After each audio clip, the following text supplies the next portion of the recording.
এই গরমে ঝড় না হওয়ার কিন্তু গাছে গাছে আমের বাহার। আর সেই সবুজ কাঁচা আম দিয়ে কি শুধু ঝালাই খাওয়া হবে?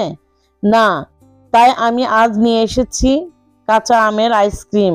আর এই আইসক্রিম কিন্তু দোকানে সেম পাওয়া যায়, তবে তাতে আমের বদলে ফ্লেভারই দেওয়া থাকে।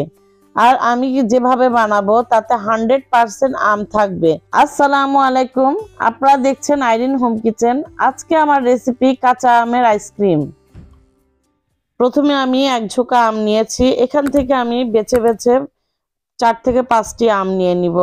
আমগুলা ফ্রেশ নিতে হবে, তাহলে আপনার আইসক্রিমটা বেশি সুন্দর হবে। দেখুন আমি এখানে 5টি আম নিয়ে নিয়েছি, আমি এখন ছিলার দিয়ে ছিলে নিব। এভাবে করে আপনারা যেভাবেই হোক সুন্দর করে ছিলে নিলেই হলো। দেখুন আমি ছিলে নিয়েছি একদম ফ্রেশ করে। এভাবে করে ফ্রেশ করে ছিলে নেবেন, চামড়া না থাকাটাই উত্তম। সমস্ত আম এক এক করে কেটে নিব। প্রথমে একটি আম নিয়ে নিয়েছি, দেখুন এভাবে করে আমি কেটে নিচ্ছি। আর এর মধ্যে যে আঠিটা থাকে সেটা কিন্তু অবশ্যই ফেলে দিতে হবে। আর সাইডে কিন্তু একটা পলপ থাকে, সেটাও ফেলতে হবে। আর এভাবে করে টুকরা টুকরা করে, খুব ছোট বড় করতে হবে না, যেভাবেই হোক টুকরা টুকরা করে কেটে নিতে হবে। দেখুন আমি কিভাবে কেটে নিচ্ছি। আর সরাসরি পানির মধ্যে চুবিয়ে দিতে হবে, তাহলে আমগুলা কিন্তু খুব সুন্দর থাকবে, কালো হবে না। এভাবে করে এই কথাটা মনে রাখতে হবে। দেখুন এভাবে করে আমি সমস্ত আম কেটে তারপর দেখাচ্ছি। এখানে আমি আমগুলা ভালো মতো কষলে কষলে 2 থেকে 3টা ধোয়া দিয়ে নিব, তাহলে লাল পানিগুলো বের হয়ে যাবে, কষের পানি। আর এখানে আমি নিয়ে নিলাম একটি ফ্রাই প্যান, আর এর মধ্যে সমস্ত ধোয়া আম দিয়ে দিলাম। আর এখানে দিয়ে দিব 1/2 কাপের মতো পানি। অবশ্যই পানিটা দিতে হবে, তাহলে সিদ্ধ করার সুবিধা হবে। এবং আমি পানি দিয়ে আর কিছুই দিব না, এভাবে করে আমি নাড়াচাড়া দিয়ে বসিয়ে দিব। এভাবে করে এখন চুলাটা আমি অন করে দিলাম। আর দেখুন আমি কিছুক্ষণ পর চলে আসলাম। আম সিদ্ধ হতে কিন্তু বেশি একটা সময় লাগে না। এখানে আমি নাড়াচাড়া করে দিয়ে দেখছি যে সিদ্ধ হয়েছে কিনা, আর একটু আমার সিদ্ধ লাগবে। এই পর্যন্ত যদি আপনাদের কোনো কিছু ভালো লেগে থাকে তো অবশ্যই একটি লাইক করবেন, সাবস্ক্রাইব করে আমার পাশেই থাকবেন। দেখুন কথার ফাঁকেই কিন্তু আমার সমস্ত আম সিদ্ধ হয়ে গেছে। এখন আমি এটা ভালো মতো নাড়াচাড়া দিয়ে আমি চুলাটা বন্ধ করে দিব এবং ঠান্ডা করার জন্য নিয়ে যাব। আমি ঠান্ডা করতে করতে দেখবেন এটা কিন্তু ক্ষয়ে যাবে একদম। দেখুন আমার ঠান্ডা করতে করতে নাড়তে চাড়তে কিন্তু খুব সুন্দরভাবে এটা গ্রেভি হয়ে গেছে। আর এর মধ্যে যদি কোনো পালস থেকে থাকে তো অবশ্যই ছাঁকনা দিয়ে ছেঁকে নিতে পারেন। এখানে আমি একটি ব্লেন্ডার জার নিয়ে নিয়েছি, আর এখানে 1 কাপের একটু কম চিনি নিয়ে নিলাম। এটা আমি আইসিং সুগার করে নিব, ভালো মতো গ্রাইন্ড করে নিব। চিনিটা আইসিং সুগার করে নিলে কিন্তু এর পাল্পসটা খুব সুন্দর স্মুথ হবে। এই কারণে চিনিটা গুঁড়া করে নেওয়ার কারণ। এখানে দেখুন আমার একদম পাউডার ফর্ম হয়ে গেছে। এই আমের পাল্পসগুলো এখন আমি সমস্ত ঢেলে দেব চিনির মধ্যে। এভাবে করে সুন্দর করে ঢেলে দিচ্ছি, দেখতেই পাচ্ছেন। এখানে আমি 1/2 টেবিল চামচের মতো ফুড কালার দিলাম, এটা অপশনাল, কেননা আমি ভিডিও করছি এই কারণে কিন্তু ফুড কালারটা অ্যাড করলাম। আর দিয়ে দিচ্ছি 1 মুঠ ফ্রেশ পুদিনা পাতা, অবশ্যই দিবেন, তাহলে কিন্তু এই আইসক্রিমের টেস্টটা বহুগুণ বেড়ে যাবে। আর দিয়ে দিচ্ছে এখানে 3 থেকে 4 টেবিল চামচ পানি, এর চেয়ে বেশি পানি দেওয়া যাবে না। আর একটু বেশি হলেও কিন্তু সমস্যা নেই। এখানে পানি দিয়ে আমি এখন দিয়ে দিব এখানে 1 টেবিল চামচের মতো বিট লবণ। অবশ্যই এই বিট লবণটা দিবেন, তাহলে টক আর মিষ্টি মিলিয়ে কিন্তু খুবই সুন্দর একটা টেস্ট আসবে। এখন আমি গ্রাইন্ড করতে আবারও চলে যাব, সুন্দর করে মুখটা লাগিয়ে নিলাম। দেখুন এভাবে করে গ্রাইন্ড করে নিলে হয়ে যায়, প্রায় অনেকটাই হয়ে যায় আইসক্রিমের ডোর। এখন আমি এখানে ভালো মতো গ্রাইন্ড করে নেব।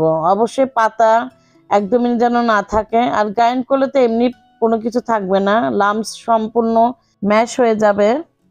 দেখুন আমার কালারটা কিন্তু খুব সুন্দর এসেছে, দেখে বুঝতে পাচ্ছেন। এখন আমি একটি মোল্ড নিয়ে নিলাম আইসক্রিমের, আর এর মধ্যে সমস্ত মোল্ডের মধ্যে এক এক করে আমি খুব সাবধানে এভাবে ঢেলে দিতে হবে।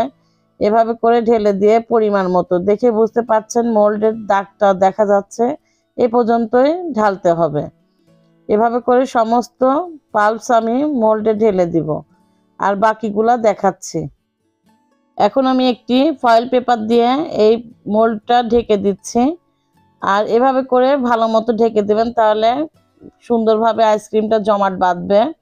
ফয়েল পেপার না থাকলেও অবশ্যই পলিথিন দিয়েও এটা আটকাতে পারেন, রাবার দিয়ে। আমি অন্য ভিডিওতে দেখিয়েছি আরেক আইসক্রিমে, চাইলে আপনারা দেখে নিতে পারেন। আর এভাবে করে আপনাদের যদি মোল্ড না থাকে, আপনারা চায়ের কাপে হোক, স্টিলের কাপে হোক, যে কোনো কাপে আপনারা জমাট বাঁধাতে পারেন, খেতে অসম্ভব ভালো লাগবে। আর আইসক্রিমের মোল্ড যে সবার ঘরে থাকবে এমন কোনো কথা নেই, এজন্য চেষ্টা করবেন সব কিছু দিয়েই তৈরি করে নিতে। কথা অনুযায়ী দেখুন আমার যা বেঁচেছে, আমি আরেকটা ছোট্ট মোল্ড নিয়েছি, এভাবে করে দিয়ে দিচ্ছি। সমস্ত মোল্ডে কিন্তু সুন্দরভাবে হয়ে যাবে। এখন আমি চলে যাব ফ্রিজের কাছে। আর এটা 8 ঘন্টার জন্য কিন্তু ফ্রিজে রেখে দিলে ভালো হবে। আমি ওভারনাইটই রেখে দিব, তাহলে খুব সুন্দর হবে। দেখুন এভাবে করে সমস্ত ডিপের মধ্যেই রেখে দিলাম। ফিরে আসবো পরের দিন, দেখি আইসক্রিমটি কেমন হয়েছে। ফিরে আসলাম পরের দিন। দেখুন আমি সমস্ত আইসক্রিম বের করে নিচ্ছি, আপনাদের সামনে খুলে দেখাবো। কতটা সুন্দর হয়েছে দেখেই বুঝতে পাচ্ছেন, খুব সুন্দরভাবে জমাট বেঁধেছে। আর আমি কিন্তু পানি নিয়ে নিয়েছি। আপনারা এমনি রাখলেও কিন্তু একটু সময় লাগবে, খুলে যায়। এমনি রাখলেও সুন্দরভাবে এটা খোলা যায়, কিন্তু একটু সময় লাগে। দেখুন এখন আমি আনমোল্ড করে নিচ্ছি। আর আইসক্রিমটা অবশ্যই পানি থেকে সরিয়ে রাখবেন, কেননা আমি আর একটু বেশি পানি রাখাতে দেখুন এটা কিন্তু বেশি গলে গেছে।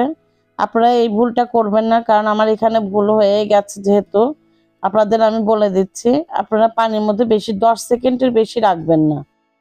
দেখুন আমার ছোটটাও কিন্তু ভালো মতো জমে গেছে, আমি উঠিয়ে দেখাচ্ছি। আর আপনাদের যদি এই পর্যন্ত ভালো লেগে থাকে রেসিপিটা, তো অবশ্যই লাইক করবেন আর কমেন্ট বক্সে আমাকে কমেন্ট করে জানাবেন। হয়ে গেল আজকে 100% অর্গানিক আম দিয়ে তৈরি আইসক্রিম। দেখেই বুঝতে পারছেন কতটা সুন্দর এবং লোভনীয়। খেলে বুঝতে পারবেন এর যে কতটা টেস্ট। চ্যানেলে নতুন হলে অবশ্যই একটু সাবস্ক্রাইব করবেন। আর আপনাদের সামনে অনেক সুন্দর সুন্দর আইসক্রিম আসতেছে, মন জয় করে নেবে সেই আইসক্রিম এই গরমে। অবশ্যই আপনারা চাইলে চেক করে নিতে পারেন। আজকে এ পর্যন্তই, আল্লাহ হাফেজ।